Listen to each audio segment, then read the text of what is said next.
Hello, everybody, and welcome to the July 18th, 2023 iteration of the Kubernetes SIG-Windows community meeting. As always, these meetings are recorded and uploaded to YouTube, so be sure to adhere to the CNCF Code of Conduct. All right, let's get started with announcements. First announcement is code freeze is tonight. I think it's July 19th UTC tonight. Oh, we can check the exact time in a little bit. So I think we can also, after the agenda items that are on here, talk a little bit about some of the issues that we're still tracking. That's all I have. If anybody has any announcements, feel free to speak up or add them. All right, next we'll give some space if there's any new contributors who want to introduce themselves. I think everybody on the call is familiar with them, but I'll still pause for a minute to see. Feel free to just raise your hand and unmute, speak if you want to say anything.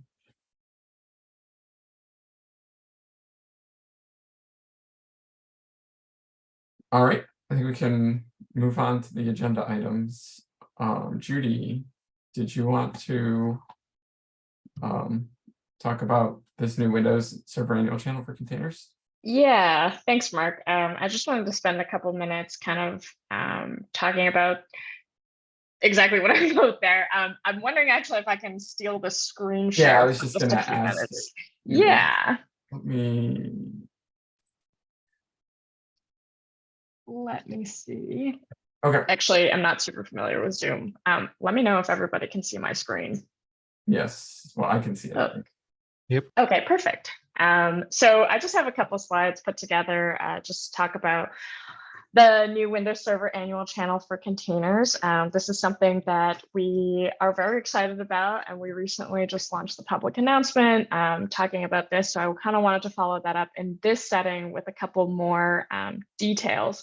So currently today, as you know, Windows Server gets released on a 3-year cadence. So this means, in some sense, it's a bit slow for innovation, and we do a lot of backports with features and bugs.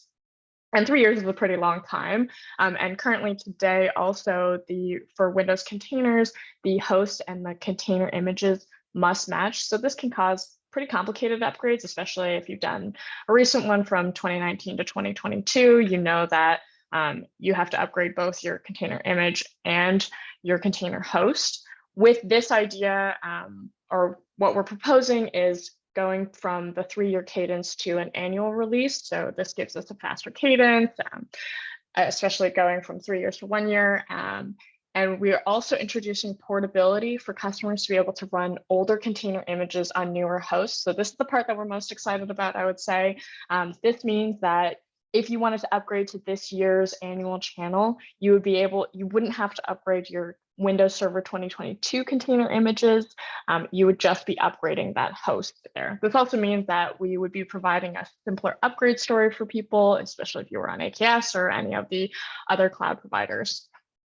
Just to kind of break it down a little bit further, with the release cadence, it's a bit, I just created a diagram to kind of hopefully make it a little bit simpler, but essentially we're going to be releasing a version of Windows Server every year, and this is going to be serviced for 2 years. However, we are still going to be maintaining that 10-year LTSC every 3 years. So next year is going to be 2025.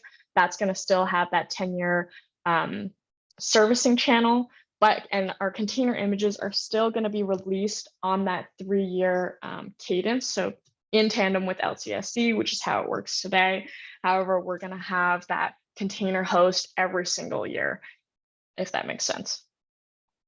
So just to clarify, are there going to be tags like nanoserver server core images released with tags for this new Windows Server Annual Channel for containers, or is it just going to be Windows like LTSC 2022? So the container image release is going to be the same. So you'll see all those tags every 3 years. So next year you'll still have nano server, server core, full server, but we are going to be releasing the container host every single year. So you're not going to get container images every single year. We're going to be introducing that portability with stable ABI so that you can have older container images on that newer host. Great. Cool. I think my ask And feel free to jump in if anyone has any other questions. But my ask here was really, I know that there needs to be some support in the upstream community, especially adopting this faster cadence on test grid. And I'm curious to see, is that doable? How can I kind of kickstart that process in this setting?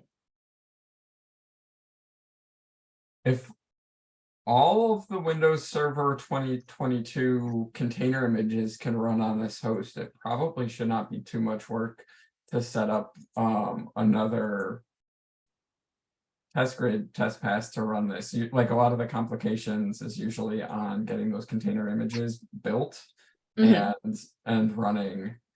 I do have some questions, especially around container D. Yes. What is the version of the host OS version, like the kernel version, is that going to rev each time too, or is that going to also stay at whatever the Windows Server 2022 one is until 2022 comes out? And no, it is going to be what needs to be done in the container image to make sure we can kind of enlighten that to say these host images can pull container images with a different version? Yeah, so there's work going on in Containerd right now. There is a PR out to be able to have that mismatch. I know that there's that platform matcher problem. That is currently active, and I know that one of our devs is actively looking for people to review that. We're hoping to get that backported in both Containerd 1.6 and 1.7, maybe starting next week.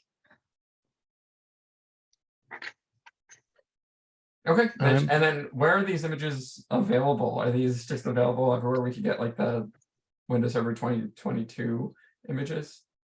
Yeah, so right now we're in the preview phase, and we're hoping to get a preview build onto the Server Insiders community, and we're planning on GAing this in October, and that's going to be released on MSDN and also anyone who has a VSS subscription. Okay, yeah, I think we'll also need to create host images with the Kubernetes image builder project. Yes. That's how we bootstrap the nodes bring up. But if those are available in the same way, that also shouldn't be too much extra work. Couple of questions as well, if I may. Of course. So first of all, one concern I have is that I am quite skeptical when it comes to backporting to Containerd 1.6, because that may potentially be a breaking change for the current 2019 and 2022 Windows servers, which do not support this yet. Correct me if I'm wrong.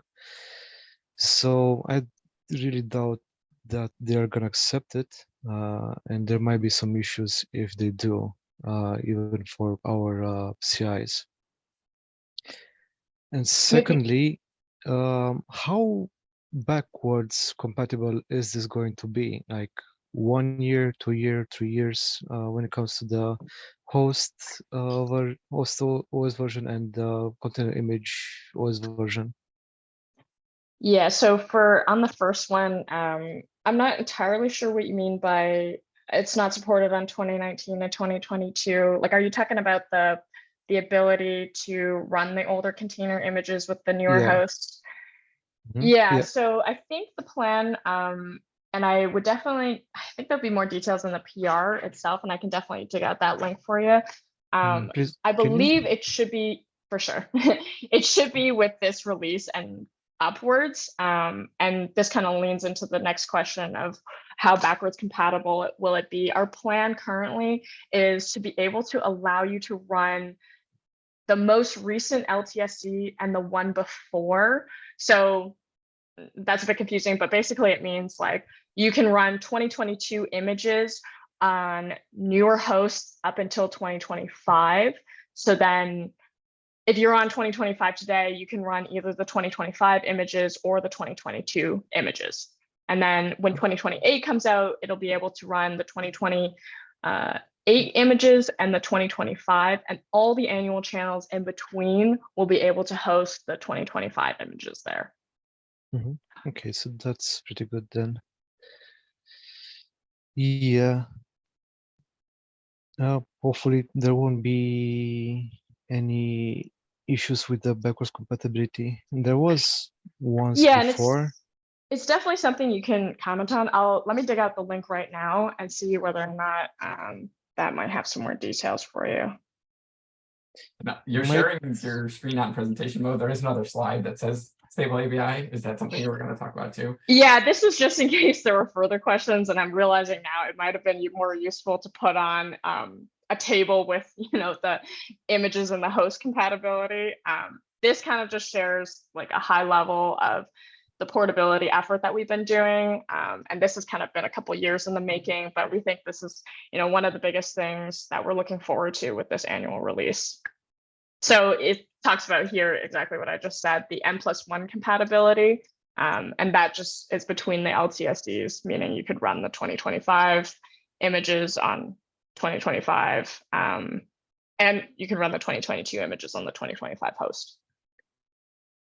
Yeah, so one thing that I was thinking is that after those containerd changes merge and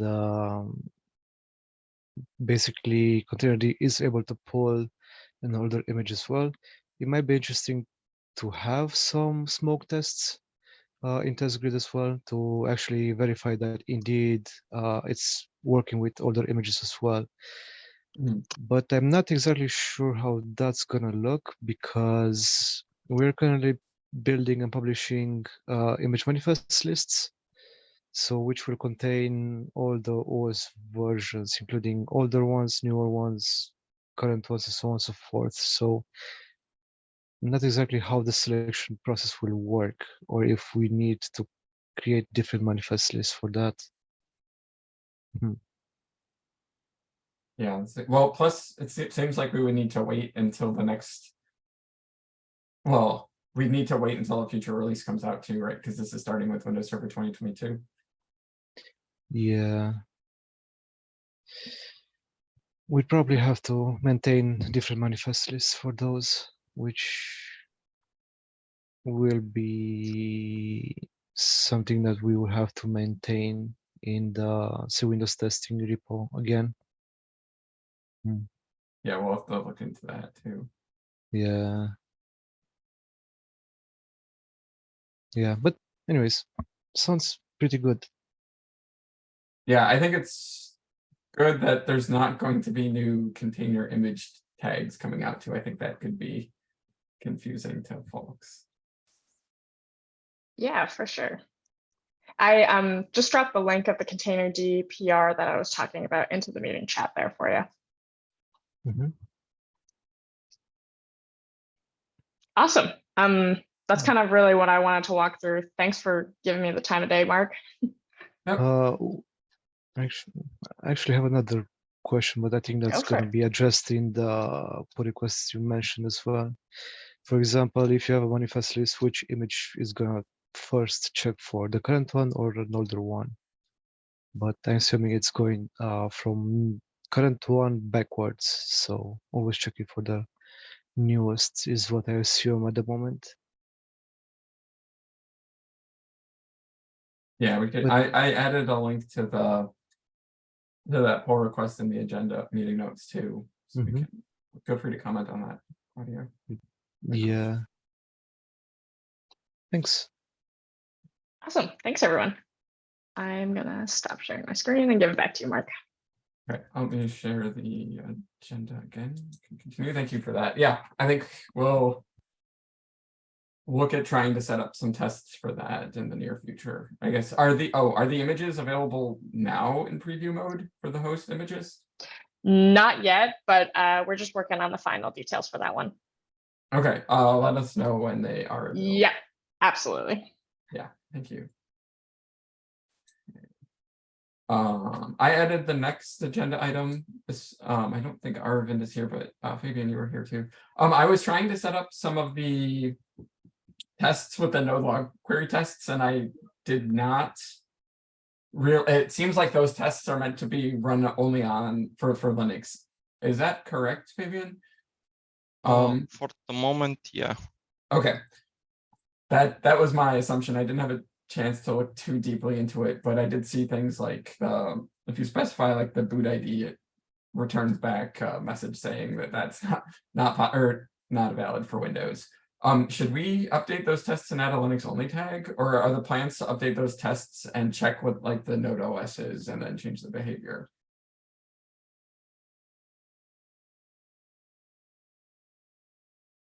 We can try with checking the OS on the node and then run the Linux, respectively the Windows tests. I believe that would be the best way.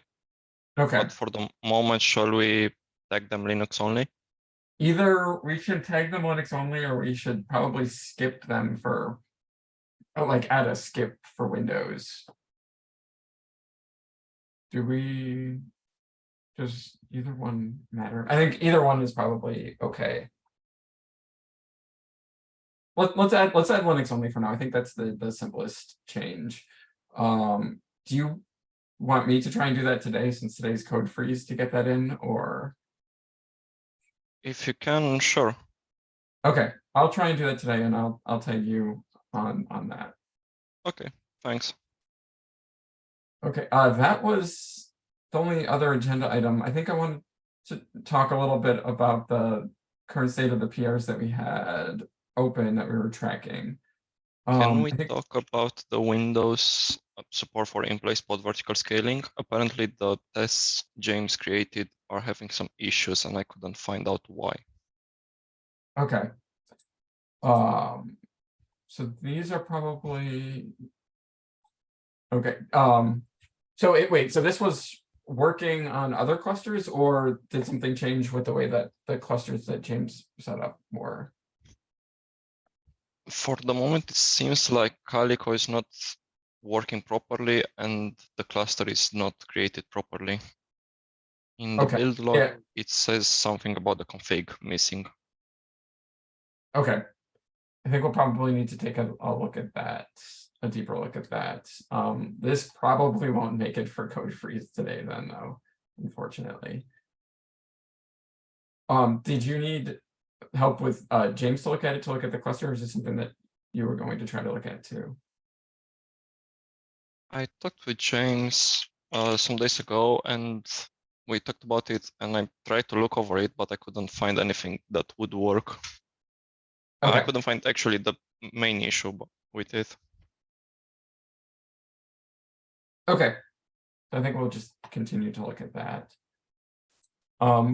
For the CRI only stats, I messaged Mernal again this morning to look at it. Mernal said, oh, looks like, no, this is the container D1. I think that there's a link to the. Yeah, I think Mernal just gave an approval. Yeah, so this is just waiting for, oh, so Mernal approve. So this is in the merge queue then, so that's good. Okay, so I think we just need to wait for this to get merged. And that should be the last thing for that one.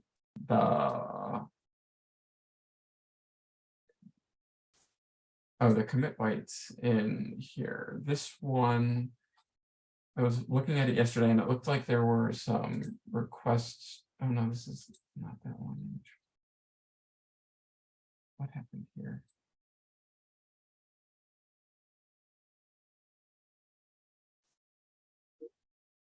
Looks like, oh, I'll fix that up later. Looks like that one. Which one is?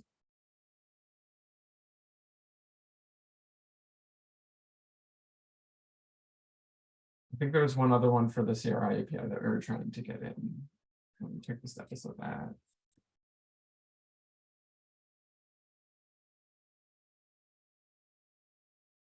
Yeah. Okay, so this one is.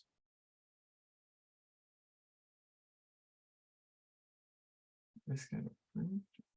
Is this one also in the merge queue? Okay, I think this one should also be in the merge queue then. So this got all of the approvals. Okay, great. So I think it's just the The VPA one is the only one that likely won't make it for code freeze today. We'll try and take a look at that. Fabian, I think James is out today, but if I have time, I might be able to take a look at it too. Okay, All thank right. you very much. Yeah, does anybody have anything else they'd like to discuss?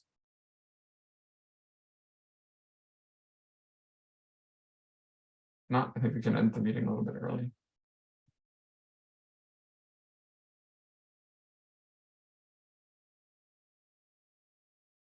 All right, stop recording. Thanks, everybody.